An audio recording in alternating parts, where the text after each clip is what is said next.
Hi friends, చూస్తున్నారండి సింపుల్గా ఈజీగా అయిపోయే ఎగ్ ఫ్రాన్స్ కర్రీ. ఇలా తప్పకుండా ట్రై చేయండి, మీరు కూడా చాలా టేస్ట్గా ఉంటుంది. ముందు 2 స్పూన్స్ ఆయిల్ వేసుకోవాలండి.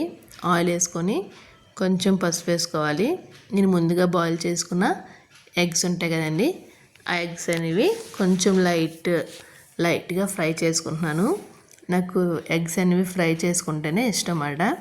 అందుకని ఎగ్స్ ఫ్రై చేసుకుంటున్నాను. మీకు ఎగ్స్ ఫ్రై చేసుకోవడం ఇష్టం లేకపోతే స్కిప్ చేసి ఇవ్వచ్చు. తర్వాత 2 ఆనియన్స్ వేసుకోవాలండి. నేను 2 ఆనియన్స్ కట్ చేసుకున్నాను. 4 చిల్లీస్ కట్ చేసుకున్నాను. కట్ చేసుకొని ఫ్రై చేసుకోవాలండి.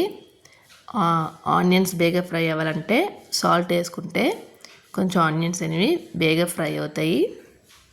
కొంచెం లైట్ బ్రౌన్ కలర్లో వచ్చినంత వరకు కూడా ఆనియన్స్ అనేవి ఫ్రై చేసుకోవాలండి. తర్వాత 2 టమాటాస్ వేసుకున్నానండి. నేను టమాటాస్ కూడా కొంచెం బాగా మగ్గినంత వరకు ఫ్రై చేసుకోవాలి.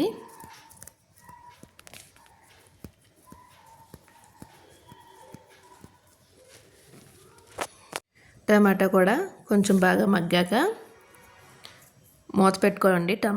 టమాటా వేసాక మూత పెట్టుకుంటే టమాటా అనేవి బేగా మగ్గుతాయి అన్నమాట. చూస్తున్నారండి, ఇప్పుడు టమాటాస్ అని ఇలా గట్టితో ఇలా అంటే కొంచెం మెత్తగా అయిపోవాలన్నమాట. అలా అయితే బాగుంటుంది. ఇంక మనం ఏ పేస్ట్ ఏమి వేయవసరం లేదు. నేను ఏ పేస్ట్ ఏమి వేయట్లేదు. ఆనియన్స్ టమాటో ఇలా కట్ చేసి మాత్రమే చేస్తున్నాను. తర్వాత 2 స్పూన్స్ కారం వేసుకోవాలండి. కారం కూడా వేసుకొని ఒక 3 మినిట్స్ ఫ్రై చేసుకోవాలండి. కారం కూడా కొంచెం పచ్చివాసన పోయినంత వరకు కూడా కొంచెం ఫ్రై చేసుకోవాలి. ఫ్రై చేసుకొని చూస్తున్నారండి, ఆయిల్ అనేది ఇలా పైకి తేలాలి. ఇలా పైకి తేలేక నేను అల్లం వెల్లుల్లి పేస్ట్ వేయడం మర్చిపోయాను. అది మీరు ఆనియన్స్ ఫ్రై చేసినప్పుడే అల్లం వెల్లుల్లి పేస్ట్ వేసుకోవాలి. నేను మర్చిపోయాను కాబట్టి ఇప్పుడు వేసాను. మీరు మాత్రం ఆనియన్స్ వేసినప్పుడు మాత్రమే అల్లం వెల్లుల్లి పేస్ట్ మాత్రం వేయండి. ఇప్పుడు కొంచెం గరం మసాలా ఉంటుంది కదండి, మా ఇంట్లో తయారు చేసుకున్న గరం మసాలా 1/2 స్పూన్ వేసుకున్నాను. వేసుకొని మసాలా కూడా కొంచెం ఫ్రై అయినంత వరకు ఒక 3 మినిట్స్ ఫ్రై అయినంత వరకు ఉంచుకోవాలండి. ఉంచుకొని మనం ముందుగా క్లీన్ చేసుకుని ఉంటాయి కదండి ప్రాన్స్ అనేవి కొంచెం సాల్ట్ పసుపు వేసుకొని క్లీన్ చేసుకోవాలండి. అప్పుడు నీసు వాసన అనేది అంత ఎక్కువగా ఉండదు. ప్రాన్స్కి అండ్ బ్యాక్ సైడ్ కొంచెం నరాలుగా ఉంటాయి కదండి, అవి కూడా తీసుకోవాలి. వేసుకొని ముందు ప్రాన్స్ అనేవి కొంచెం 15 మినిట్స్ పాటు కొంచెం ఫ్రై చేసుకోవాలండి. ప్రాన్స్లోని వాటర్ అంతా బయటకు వచ్చినంత వరకును. చూసారండి, ప్రాన్స్లో వాటర్ ఎలా పైకి వచ్చిందో. మనం వాటర్ అనేది అప్పుడే వేయకూడదు.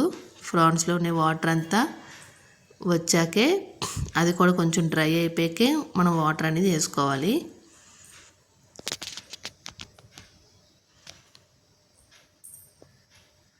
చూసారండి, ఇప్పుడు ప్రాన్స్లో ఉన్న వాటర్ అంతా ఇంకిపోయింది కదా.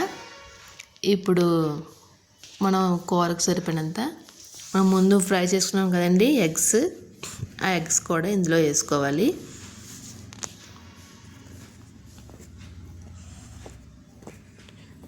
ఇందాక 3 ఎగ్స్ చూపించాక ఇప్పుడు 2 ఉన్నాయి ఏంటి అన్న అనకండి. మా బాబుకి క్యారేజ్ లేట్ అయిపోతుందని ఎగ్ పెట్టేసి క్యారేజ్ కట్టాను.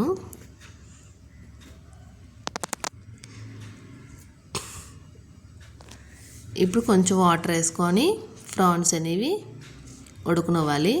చూసారండి, ఇలా వాటర్ అనేది కొంచెం వాటర్ ఉంటేనే బాగుంటుంది కర్రీ అనేది. చాలా బాగుందండి. ఎలాంటి మసాలా ఏమీ ప్రిపేర్ చేయకుండా ఇలా సింపుల్గా ఈజీగా లాస్ట్లో కొత్తిమీర వేసుకొని దించుకోవడమే. ప్లీజ్ లైక్ చేయండి.